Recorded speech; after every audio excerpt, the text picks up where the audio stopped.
How can this country move forward when the new Minister for Equality is against gays adopting and transsexuals changing their gender? How can our country move forward if the new Minister for Equality, which is the Home Secretary sitting on my right here, Theresa May, is against gay adoption and against transsexuals changing their agenda? I'll come to you, obviously, Theresa May. Shami Chakrabarti. Well, I don't know that that is the case. Well, the Home Secretary will no doubt speak for herself, but you know, I hope that's not the case. And sorry, let's get this clear, Theresa May. Perhaps I should come to you first. You voted against the repeal of Section 28 some years ago, in 1998 and in 2000, and you voted against gay couples adopting. Have you changed your view on those things? If those votes were today, yes, I have changed my view, and I think I would take a different vote. But what I would say to you, in answer to the question, is that actually what will show the difference that the government is going to make is what we will do in government on this particular agenda of equalities. And we published a very full equalities contract, equalities manifesto, during the election campaign. That did include issues like addressing the very real issue of homophobic bullying in schools, for example. It did look commit that one of the things we would be doing is looking at ensuring that people who are claiming asylum from particular countries because they're at proven risk in relation to their sexuality, that we should be able to take that into account as an issue when looking at those claims for asylum from particular countries. So we have an agenda there on equalities which we will be putting forward on gay rights and on other issues as well. What made you change your view, if you have, on gay couples adopting, teaching homosexuality in schools, transsexuals being allowed legally to change their gender? Have you changed your minds on all those things? I tell you that I have changed. I'll give you an example of why I've changed my mind on I don't remember the last vote on the transgender issue. Well, actually. you didn't actually so vote against it, but it's what called you didn't turn up four times running. Yes, I wasn't there for the vote. There's but a great four times. There's a great deal of difference there, David. But on the gay adoption, yes, I have changed my mind, and I've changed my mind because I have been persuaded that actually, when you're looking at the future for a child, I think it is better for a child who is perhaps in an institutional environment, if they have the opportunity of being in a stable family environment, be that a heterosexual couple or a gay couple, then I think it's more important that that child is in that stable and loving environment. And I have genuinely changed my mind on that. Caroline Flint. Well, I'm pleased Theresa's changed her mind, and people, we should accept when people change their mind and welcome that. But can I just say that I'm also very proud that the Labour government since 1997 actually created a debate around these issues when they were very unpopular, where we didn't have support, I'm afraid, from Conservative frontbench people. And I think, actually, that's something I'm very proud of. One of many things I'm proud of, like the national minimum wage, which the Liberals and the Tories voted against. Let's just go on about what you're proud about. You lost the election, as you conceded.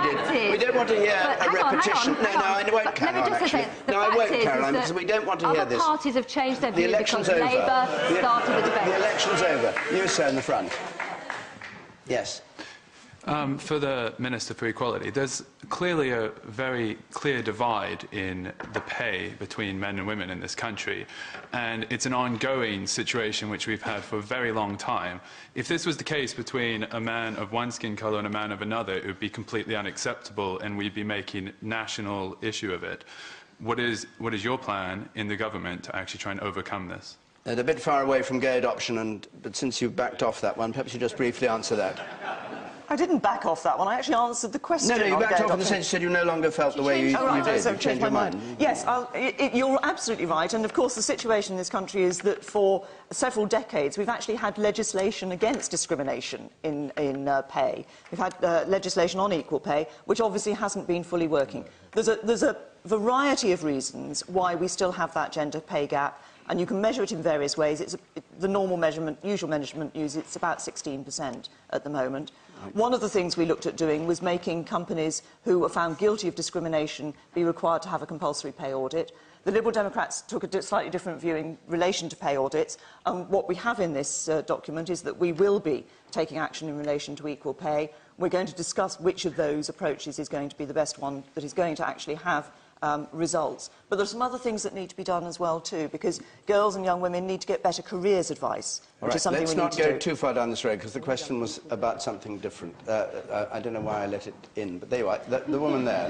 Hello. Are you aware that there's a petition to have you sacked? And if that is, would you be able to address those people that are wanting to have you sacked because of the opinions that you have provided?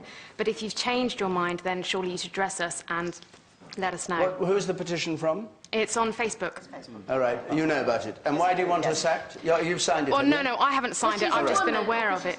No, because if she's changed her mind, she's gone against what the petition is standing for, so maybe you should talk to these people and explain your situation. She just has, so there we are.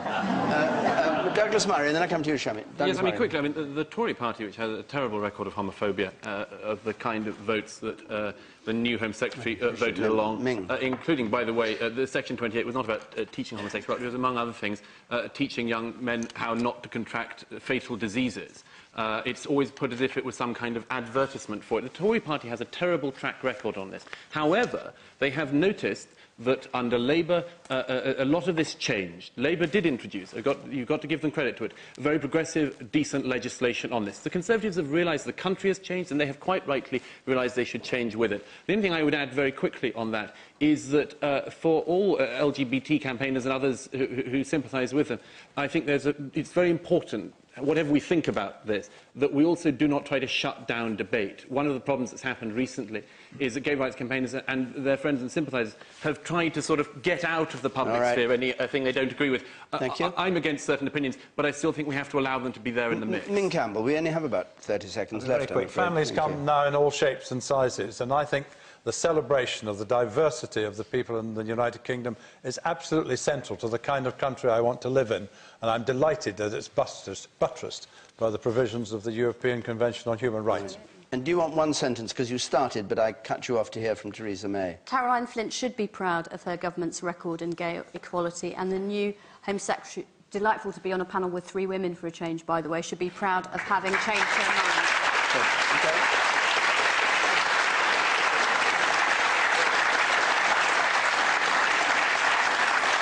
And I'm afraid that ends questions.